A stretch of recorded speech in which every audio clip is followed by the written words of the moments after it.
Bueno, aquí estamos con el profesor Raúl Ítalo Bendezú, lingüista, y pues vamos a entrevistarlo.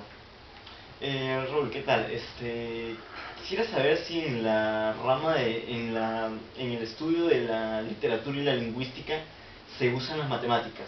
Ya. Dentro de lo que es lingüística y literatura, particularmente dentro de lingüística, pero dentro de lingüística, no en toda la lingüística porque es muy amplia, Ya. sino en una rama más específica que vendría a ser la sociolingüística.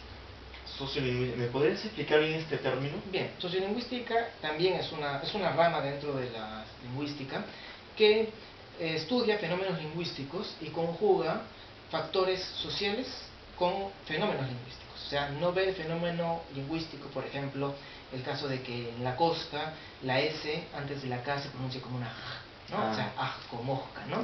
Esto es como algo aleatorio, sino que, por ejemplo, tiene que ver con un grupo, por ejemplo, de la zona costeña, y por ejemplo que no todos en la zona costeña hablan de esa manera. Por ejemplo, hijos de migrantes en la zona costeña probablemente demoren más tiempo en adquirir este rasgo del castellano costeño, ¿no? Particularmente. Entonces, ¿qué es lo que hace uno dentro de la sociolingüística?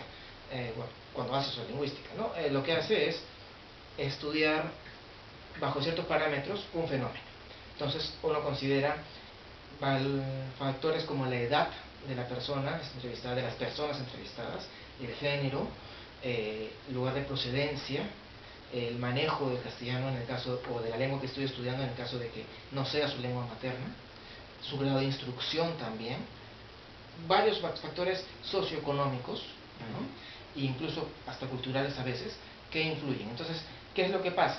Por ejemplo, yo quiero ver en los migrantes, la segunda generación de migrantes, ¿no? O sea, los hijos de los que llegan a Lima, ¿no? Entonces, si el rasgo de la aspiración de la S se da o no se da, entonces, bueno, hago un estudio, ¿no? Entonces hago un estudio y veo el factor tiempo. Entonces, pregunto, ¿cuánto tiempo tienes viviendo en Lima? Entonces, al final del estudio, por ejemplo, saco que los que tienen 10 años viviendo en Lima ya han asimilado completamente esa regla fonológica a su castellano. Los que tienen, por ejemplo, estoy simplemente hipotetizando, 5 o menos años todavía no lo han incorporado, o es medio así, a veces sí, a veces no. Entonces yo puedo decir que, por ejemplo, hay un 85% o 90% de los que tienen 10 años acá en Lima ya lo han incorporado, ¿no? Entonces quiere decir que el tiempo, y mientras que solamente 10% de los que tienen 3 años en Lima lo han incorporado. Entonces puedo decir que el tiempo es un factor importante para la adquisición de este cambio, ¿no? de esta reglita en la fonología de la lengua. ¿Podrías especificar un caso en particular? Ya, por ejemplo, hace poco estaba revisando un estudio sobre el uso de del verbo ser y el verbo estar, ¿no? Entonces, cómo se usan con adjetivos de edad, ¿no? Está viejo, está joven, es viejo, es joven, ¿no? Entonces, las lingüistas que hicieron este estudio estaban correlacionando estos factores con elementos socioeconómicos.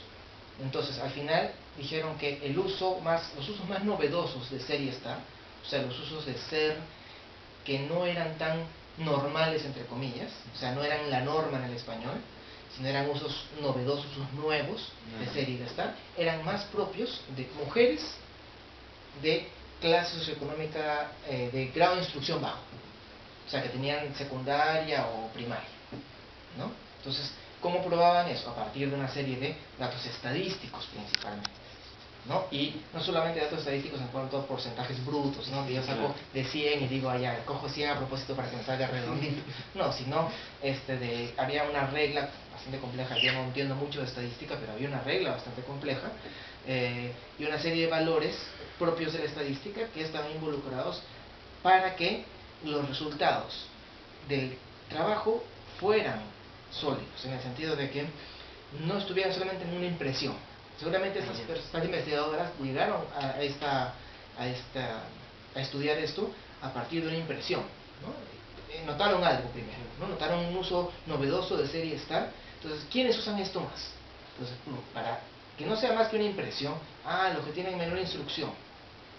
Entonces, hacen una muestra grande.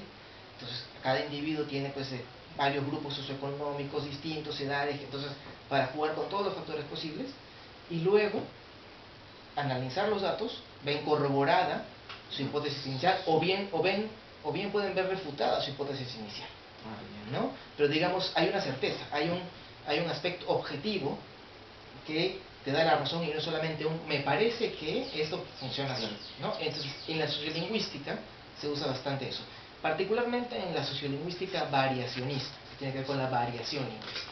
Hay otros tipos de sociolingüística que no usan tanto eso. Bueno, eso sería todo. Muchas gracias. De nada. Gracias.